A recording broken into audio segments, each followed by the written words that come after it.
everything that's going on there, he got into Pratt, and his family supported him to go, and it was really, really hard for him, but he still made it.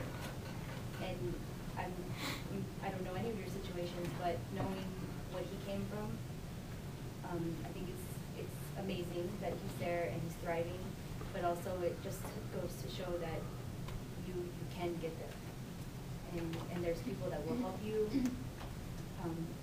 but there shouldn't be anything stopping you. Again, there shouldn't be anything stopping you from applying.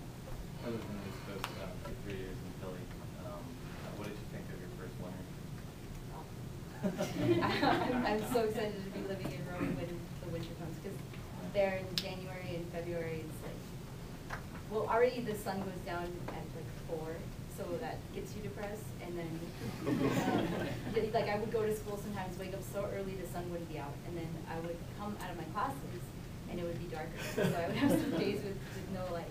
But as bad as it is, like you're not used to the cold at all, and you have to really like get all these. I didn't have any closed-toe shoes when I went there. It was crazy, or jackets. I'm sorry, that really is a major consideration for me, a factor, because I have lived in the East Coast, and I know the way the daily distance is, so the environment is kind of similar. I mean, New York and Philly are really different. New York's a lot more expensive. It's a matter of like it can get living in a new city, especially a city that's so hard. I would say about New York that it's extreme in that it has the best and the worst.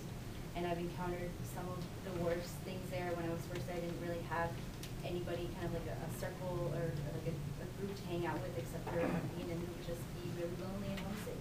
But then it totally changed. I had my sister and my brother move up there, and then you make friends, and you don't ever get used to the winter, but you learn how to cope with it better. And then you get to go have snow fights, and sometimes you don't have school because it's snowing too much, and you get to go fight or go do like snow fights in the middle of this, and there's a sculpture garden, and it's just that's a whole other spectrum of experiences that you get to see, and I think it's worth seeing.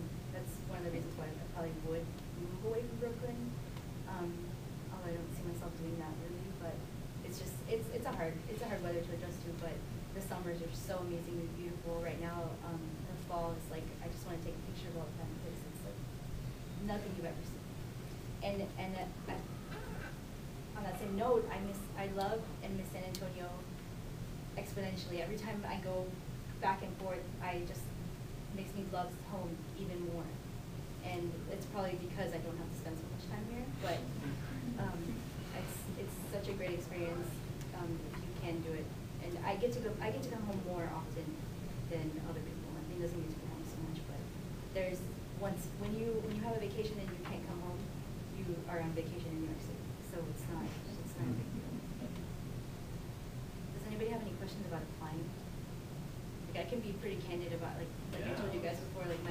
So can I just reinforce a myth? So Marisol Reed is not independently wealthy. That's not how you went to Pratt Institute. No.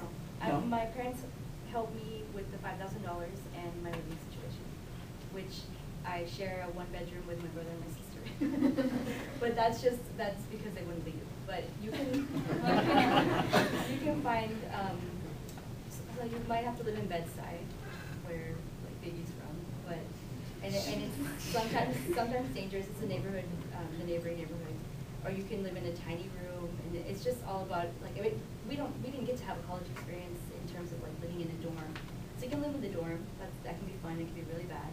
Or you can live in a tiny apartment, and that's even crazier, but it's expensive, but it's not, people survive there. People are there, and they still have amazing lives. I am the cheapest person you'll ever meet. I try to go and like get a free cookie from the place, because I go to like from the place down the street, which there's like an amazing place to get sandwiches right around the corner from Pratt. And then there's also like the myth that it's unsafe sometimes. My dad would not let me live in an apartment when I first got there, and he's from like, he went to Linear, and he was just like, you're going straight to the dorm. But it's just a matter of being resourceful, having roommates and finding a cheap place to live. Because it's a bunch of students.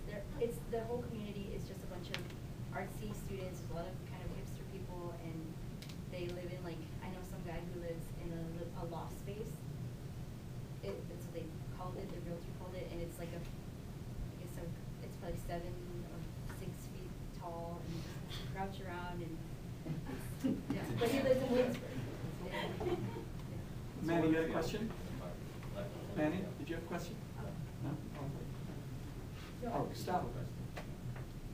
Alright, I want to go out of state for school, for architecture also.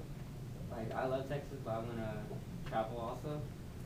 Realistically, okay, first, how long were you here at SAC? For 2, 3 years? 2 years. 2 years? I probably took like a semester before that and like dropped on my classes. How many of your credits actually transfer out of state? Because I'm A really lot. far into it. I got the maximum amount of credits in terms of electives, and then I didn't get all my design credits, but that's because they only allow for you to get 2 design credits. 2 design credits, and then they use your other design credits for electives. But it's because they want you to have the Pratt philosophy, take the courses that, like Design 1, you don't get credit for that because they make everybody go through that painstaking semester. Like, you have to be there. Oh, no, I remember like crying because I couldn't buy toothpaste. I was so stressed out. But yeah, it was really, and then the winter, but like it makes you, it tells you whether or not you can survive it. And I feel like I went through that here, so it was kind of just like a little, it was more intense, but and living away from home also made that harder. But like I think that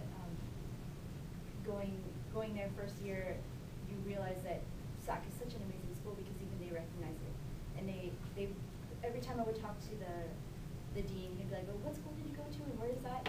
And then he would see my portfolio again. He would look at my friend's portfolio, and he would like, "Oh, I remember this school now." And there's been a couple of people who have come from SAC that graduated from Pratt. There's not as many. They don't recognize the name right away, but they know, and they know when they see your work. And I feel like places in Texas particularly do realize that SAC is a good school. And just look at where your professor is. So you had to start from the beginning in design? No, after that I got 2 credits, so I jumped. You'll kind of jump around, but you have to take design 1 and then you get credits. But who doesn't want to take extra students? Mr. Webb? That was one of my questions. But there's other programs as well, architecture, interior design. Yeah, interior design is actually one of the highest ranking programs of Pratt. Architecture school is number 9 undergraduate. Interior design is, for graduate school, I think is number 2. They're well known for their industrial design, interior design, and architecture. Our building was designed by Stephen Hull. It's really cool actually. It's in between these 2 old buildings, and then the addition that he did. In the front. Yeah, it's like kind of like a beacon. It's really pretty. And then here is my studio is on the 3rd floor in here, and so you get some of your classes will be in this like really old building, and everything's kind of creaky but still beautiful with molding. And then in here is you get to like where the auditorium is. It's really modern and designed by Stephen Hull, and I'm sitting there listening to his lecture like in the 2nd row. We had Calatrava come speak. It was an amazing lecture, but we always have great lecturers. It's probably why the tuition is so expensive. But also the teachers have really great connections because they're working architects there. And one of my, I think it was last fall, my professor who was a graduate of Harvard, he took us to Calatrava's office. He actually had Calatrava's son work with us, and he was like kind of consulting with our designs. And then we went to his office, and we were the first students who had ever visited their office. It's like on the upper east side, really beautiful place with all the sculptures there. And the son was so nice. He was like, "Would you guys want to go see my dad's sculptures?" And he took us to the building next door, and it was his whole apartment. We were in Calatrava's apartment, and that's just like some crazy things that happened to you there. And that the atmosphere there, the student-teacher relationship a lot of times will be, if you work hard enough and the environment is right, like your teachers become kind of like your peers also. You go to dinners with them, and in the end a lot of people work for their teachers, and you just have to be a good student in order to do that. So what is the tuition? Oh, sorry. Yeah, I didn't answer that. I figured I didn't answer the question. private tuition is $37,500, but I feel like I don't pay that. I just break it down, $5,000 a year. No, it's expensive. It's a private art school, design school. There's certainly state schools that you could and should apply to, but I feel like they do work with you, they help you, and I'm making it, my parents help me, but in this culture of student loans, it's kind of hard. I don't right now, but a lot of students do. You can work in the computer lab, which is a great job because it's right down the hallway and you just sit there and do your work. There's a lot of really cool jobs that you can work. You can work in the laser shop, you can work in the metal shop, wood shop. You just learn a lot more about what you can do there. They have like a 3D printer, and these are all jobs that sometimes even like second year freshman students have.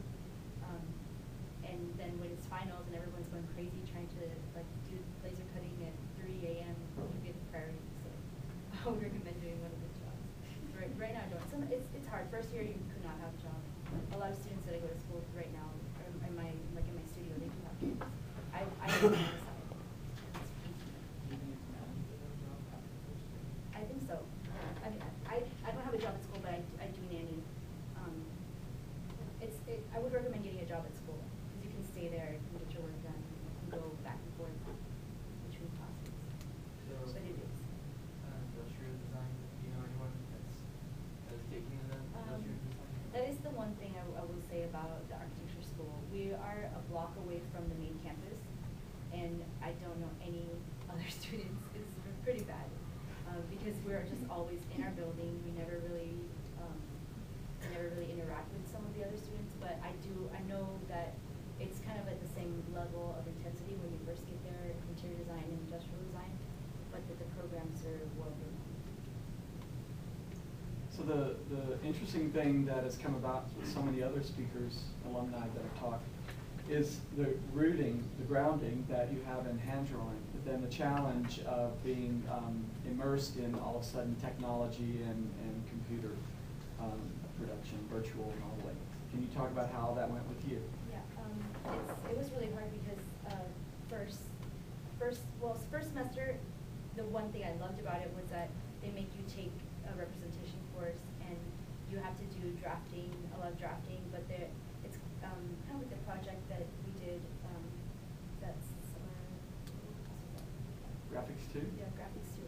It's kind of in the same vein as graphics too, but it's a lot more hand drawing first year, and then all of a sudden there's this huge shift to only computers, and I feel like that gets it's really sad. It gets lost with those students, or they never really learn it, and teachers definitely appreciate it. That is the one thing. Right now, I haven't done any renderings, but I've been doing watercolors, and I'm kind of like the only student that in my year at least that I know that does that kind of renderings, and it gets such a great response. Even like the security guards representing in this open area, and with these huge models, and we had like 1:1 scale models, just huge models that you couldn't even carry with 2 people, and